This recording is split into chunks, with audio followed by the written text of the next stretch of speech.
Assalamualaikum warahmatullahi wabarakatuh. Perkenalkan, nama saya Agung Ramdhani, NPM 11111231221, Prodi S1 Manajemen Universitas Anggabuana YPKP. Saya di sini akan menjelaskan barang inferior.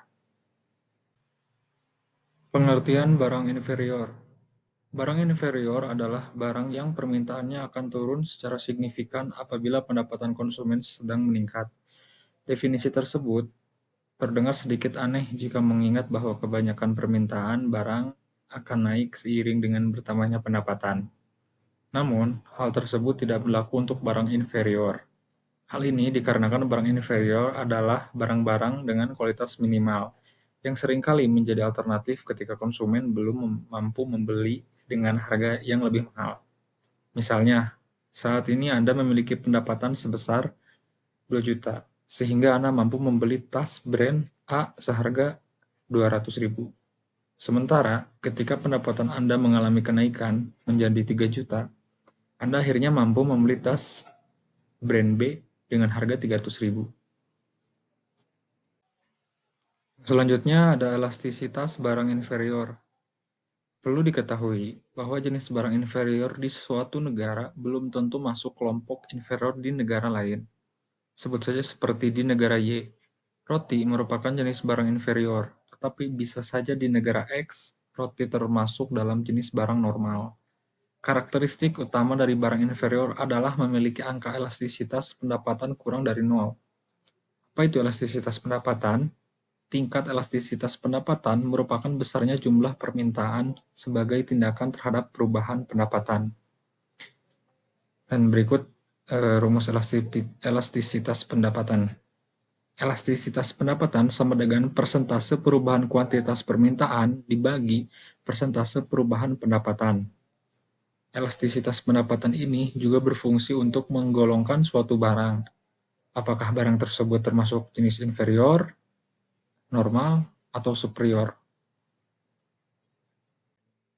Perbedaan barang inferior dan barang normal. Barang inferior. Tingkat elastisitas pendapatan dari barang inferior adalah negatif atau kurang dari kosong. Seperti yang sudah kita bahas, adanya peningkatan pendapatan justru akan membuat permintaan terhadap barang inferior menurun. Di sisi lain, ketika terjadi penurunan terhadap pendapatan konsumen, maka permintaan terhadap barang inferior akan meningkat. Yang kedua, ada barang normal. Barang normal merupakan kebalikan dari inferior. Karakteristik barang normal adalah yang permintaannya akan naik seiring dengan meningkatnya pendapatan konsumen. Maka dari itu, tingkat elastisitas untuk barang normal bernilai positif atau lebih besar dari 0. Permintaan barang normal akan menurun ketika terjadi penurunan pendapatan konsumen. Umumnya, barang-barang yang masuk dalam kategori normal adalah yang sifatnya dibutuhkan atau menjadi prioritas, atau bisa disebut barang primer. Yang selanjutnya ada pengaruh penurunan harga terhadap barang inferior. Yang ke-1 ada efek pendapatan. Pada efek ini, apabila harga produk turun, maka pendapatan konsumen akan meningkat, sehingga konsumen dapat membeli produk lebih banyak dengan jumlah yang sama. Begitupun sebaliknya, apabila terdapat kenaikan harga, maka pendapatan konsumen akan menurun sehingga hanya mampu membeli dalam jumlah sedikit. Yang kedua, ada efek substitusi. Dalam efek substitusi, permintaan terhadap barang akan mengalami penurunan apabila terjadi kenaikan harga. Artinya, efek ini memiliki keterkaitan yang bersifat negatif, dengan permintaan dan perubahan harga selalu berlawanan. Ketika terjadi kenaikan harga, konsumen akan beralih pada barang-barang yang dianggap lebih terjangkau. Begitupun sebaliknya, apabila terjadi penurunan harga, maka permintaan dari konsumen akan semakin banyak. Yang terakhir ada contoh barang inferior. Barang inferior adalah barang yang seringkali menjadi opsi kedua bagi konsumen atau pilihan dengan harga yang lebih ekonomis. Dan berikut ada beberapa contoh barang inferior.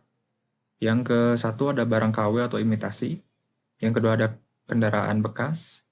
Yang ketiga ada transportasi umum. Dan yang terakhir ada makanan yang lebih murah harganya. Sekian, terima kasih.